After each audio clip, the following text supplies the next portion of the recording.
বন্ধুরা, আমি মৃদুলওয়ালা বলছি। আশা করি সবাই ভালো আছেন। এই ভিডিওটাকে দেখুন। এই ভিডিওটা দেখে আমি তো একটা ভিডিও দেখালাম, এরকম হাজার হাজার কোটি কোটি লাখ লাখ মানুষ জীবনযাপন করছে। আর আমরা যে জায়গায় আছি, হয়তো ভাবি যদি আর একটু ভালো থাকতে পারতাম। এই ভাবনাটা একদমই ভাবার দরকার নেই। আমাদের ভগবান যেভাবে রেখেছে সেটা নিয়ে সন্তুষ্ট থাকা উচিত।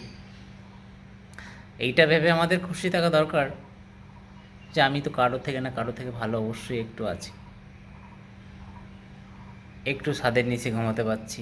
এমন এমন মানুষ আছে, তারা রাতে ঘুমানোর জায়গা নেই, খাওয়ার জায়গা নেই, সারা দিন রাত ভিক্ষা করে হয়তো দুটো খাবারের জোগাড় হচ্ছে, তারপরে হয়তো কিছু খাবার খাচ্ছে। তো আমি একটা কথাই বলবো, প্রতিটা মানুষ যে জায়গাতেই থাকবেন সেটা নিয়ে সন্তুষ্ট রাখবেন। কারোর প্রতি অভিযোগ, রাগ দরকার নেই একদমই। আমাদের যতটুকু আছে ততটা নিয়ে সন্তুষ্ট থাকা অবশ্যই দরকার। আজকে আমি যে ভিডিওটা দেখালাম, সত্যি আমার দেখে খুবই খারাপ লেগেছে। জানি না এই দাদা ভাইয়ের আপনজন কেউ আছে কি না, সেটা মা বাবা, ভাই বোন, স্ত্রী, যাই হোক না কেন, যদি থাকে রিকোয়েস্ট থাকলো,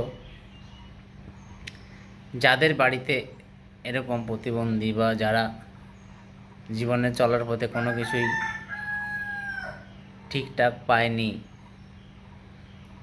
তাদের একটু খেয়াল রাখবেন। আমি একজন সামান্য ব্যক্তি রিকোয়েস্ট করে বলছি।